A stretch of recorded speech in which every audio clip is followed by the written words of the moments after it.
Bonjour, je suis Cécile, éditrice des éditions Cécile Edray. Je vous propose ici la lecture d'un article dont le thème est exploré à travers le langage des oiseaux. Cet article s'inscrit dans le travail initié avec Jean-Christophe Gisbert, auteur source du langage des oiseaux, traducteur de l'hermétisme du langage, qu'il étudie avec passion depuis 2010. L'objectif est de comprendre les mots autrement, au-delà de leur signification apparente, et de saisir les liens subtils entre langage, inconscient et conscience. Selma Lagerlöf et l'inconscient. Ces derniers jours, j'ai eu l'occasion de me replonger dans ma bibliothèque et de relire quelques textes de Selma Lagerlöf, ancienne institutrice suédoise devenue prix Nobel de littérature en 1909. Il y a plus de 40 ans, j'avais été bouleversée par ses écrits. Tout ce qu'elle décrivait dans ses nouvelles et ses romans, je le ressentais comme si je l'avais déjà vécu. Les résonances de ses mots sont restées en moi depuis. Et je pense aujourd'hui qu'il y a un lien entre son écriture et le langage des oiseaux. Alors je vous propose un petit article qui n'explique rien, mais qui montre, simplement. Lire, un apprentissage du réel par l'inconscient.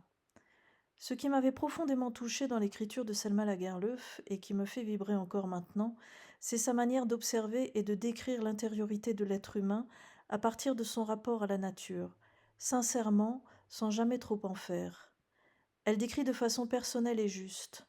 Des sensations, des émotions, des mouvements intérieurs peuvent être exprimés en quelques phrases avec une facilité et une honnêteté qui laissent toute la place à ce que le lecteur ressent lui-même. Son rapport à la nature était très singulier, même pour ses contemporains. À mon sens, elle la ressentait corps et âme. Elle suivait le vent, le soleil, l'eau des lacs et des rivières, la glace, la neige. Elle voyait les Tomtarna, pluriel de Tompt, le lutin, et les entendait. Tout dans sa vie semblait être en relation avec cette nature à travers laquelle elle décryptait les sentiments et les élans des êtres humains, ce qui se ressent beaucoup dans son livre Gösta Berling. Le monde invisible, comme elle le nommait, était pour elle une réalité familière. L'inconscient, comme je le nomme maintenant, semblait occuper une place importante dans son quotidien et dans son écriture. Elle se laissait porter par ses intuitions et par ce qui venait à elle, sans forcément chercher à l'expliquer, et elle écrivait. C'est peut-être pour cela que, derrière des histoires qui peuvent sembler très pragmatiques au premier abord, il y a toujours autre chose dans ces textes. Tout est entre les lignes chez Selma Lagerlöf. Même dans le manuel scolaire qu'elle a écrit, Le merveilleux voyage de Nils Holgersson à travers la Suède, l'inconscient est très présent. Par ailleurs, la nature n'y est pas simplement un décor. Elle participe à l'histoire, elle agit et puissamment, elle enseigne, elle transforme. Lire, l'inconscient qui parle vraiment de nous. Si j'écris un peu sur elle aujourd'hui, c'est simplement pour montrer que le langage des oiseaux est réellement partout, et de tout temps, y compris dans une littérature étrangère, scandinave en l'occurrence, et dans une époque qui nous paraît pourtant bien éloignée de la nôtre, à cheval, sur les 19e et 20e siècles. Selma Lagerlöf n'est bien sûr pas la seule écrivaine à s'être laissée porter par son intuition, à avoir écrit à partir de ses sensations et de ses sentiments, et à avoir eu l'élan de les coucher sur le papier pour les offrir à la réflexion de chacun. Et son œuvre me fait réfléchir à notre littérature actuelle.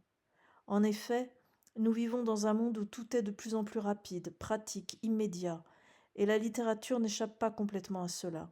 Nombre de récits parlent de ce que nous vivons dans notre quotidien, de nos relations, de nos préoccupations, de nos choix, de nos modes de vie, et ce, de façon matérielle. C'est évidemment normal et souvent instructif, mais il me semble parfois que quelque chose s'est détaché, ce lien simple et profond entre l'être humain et la nature, sa nature dont il est issu et dont il fait partie. Les écrivains du passé se donnaient vraisemblablement plus de temps pour rester avec une sensation, un sentiment, une émotion, une image, un paysage, pour les laisser mûrir et se transformer en phrases dont la matière de l'inconscient se ressentait. Et leurs phrases résonnaient de multiples échos qui perdurent encore en moi parce que je ressens le lien quasi gémellaire entre l'humain et la nature. Cela me semble très bon. Cela me semble pourtant de plus en plus éloigné de la littérature de notre époque. Et peut-être est-ce justement ce qui rend les anciens textes de nos grands littérateurs si précieux. Ce lien y est encore perceptible, pour qui prend le temps de le laisser résonner. Si cette exploration vous a intéressé, Vous pouvez retrouver d'autres articles et découvrir nos publications sur le site des éditions Cécile Edray. Merci d'avoir pris ce temps d'écoute.